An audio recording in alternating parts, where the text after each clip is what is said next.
Cela fait pratiquement un an, jour pour jour, que, à la suite de la naissance de l'Institut national de la femme, nous avons, Madame Prudencio Claudine et moi, eu l'honneur d'être nommées respectivement présidente et secrétaire exécutive de l'Institut national de la femme.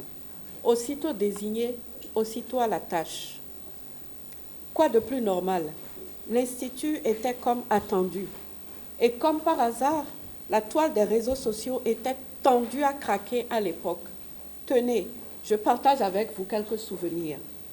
21 septembre 2021, 60 mois de prison ferme requis contre l'enseignant de l'UAC qui a battu sa femme. 23 septembre 2021, une femme enceinte décède à Calavi après avoir été battue par son mari.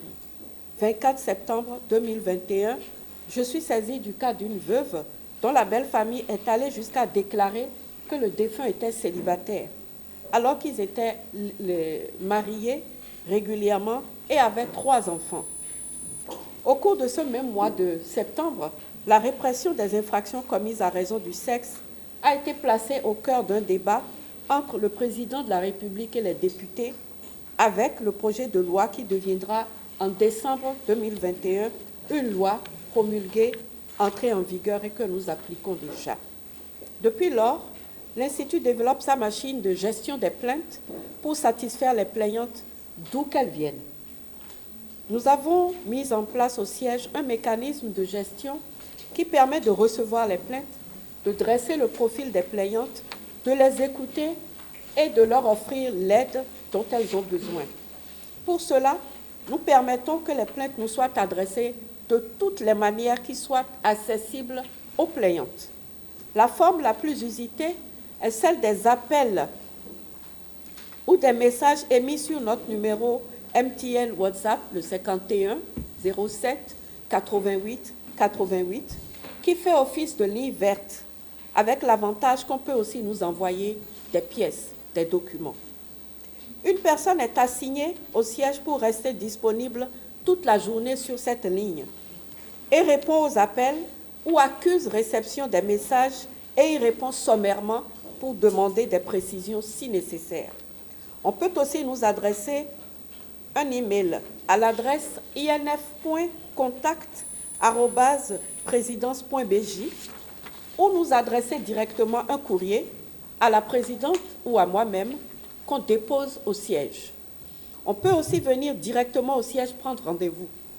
Dans tous les cas, les messages vocaux émis en français ou dans nos langues sont transcrits pour qu'on ait un résumé de l'objet de la plainte. Au cours de cette phase, on dresse le profil de la plaignante pour connaître son âge, sa situation matrimoniale, sa situation socio-professionnelle et la nature de sa plainte. On programme des rendez-vous pour recevoir les plaignantes selon l'urgence des situations qu'elles exposent. Parfois, on commence par régler certaines situations au téléphone quand il y a urgence. Ensuite, on reçoit les plaignantes, on les écoute patiemment dans un environnement sécurisé, on recueille le maximum d'informations et de pièces, puis on discute avec elles, on leur donne toutes les informations dont elles ont besoin pour prendre une décision éclairée par rapport aux options qu'on leur propose. On s'assure qu'elles expriment clairement leur volonté avant qu'on agisse. On ne fera pas ce qu'elles n'ont pas demandé. Lorsque les cas exposés n'entrent pas dans les catégories de viol ou d'atteinte sexuelle ou encore de coups et blessures volontaires, on invite les protagonistes des plaignantes pour voir si on peut obtenir d'eux ce qu'on recherche à l'amiable. Ce sont souvent les cas de refus de paiement de pension alimentaire, les questions de garde d'enfants, les questions de violence patrimoniale.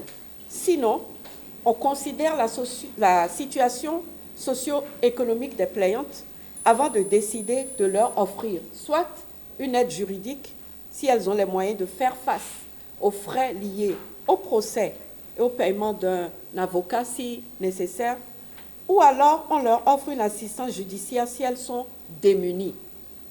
Certains dossiers peuvent être réglés par nos soins au siège et d'autres requièrent qu'on constitue un avocat, qu'on porte l'affaire devant une juridiction et qu'on se constitue partie civile aux côtés des victimes.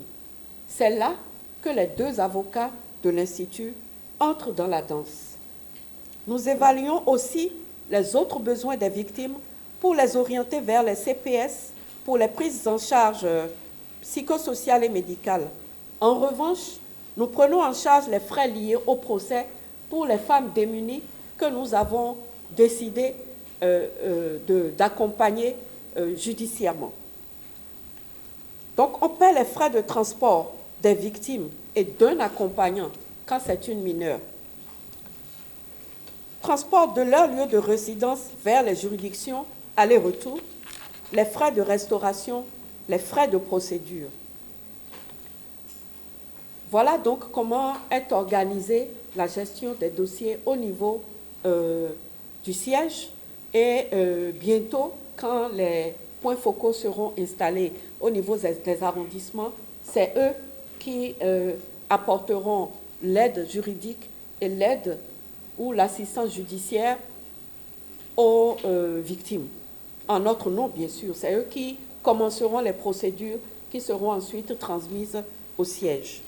Dans notre plan de travail annuel, il est prévu que chaque trimestre, on communique sur le suivi des plaintes qui sont déposées entre nos mains et qu'on informe aussi périodiquement sur nos activités. Cette année, nous avons accordé la priorité à la mise en place du cadre d'exécution de notre mandat d'aide juridique et d'assistance judiciaire. Nous vous avons donc invité ce jour pour vous livrer le fruit de nos travaux liés à ce volet de notre mission et qui s'étend du 1er septembre 2021 au 31 août 2022.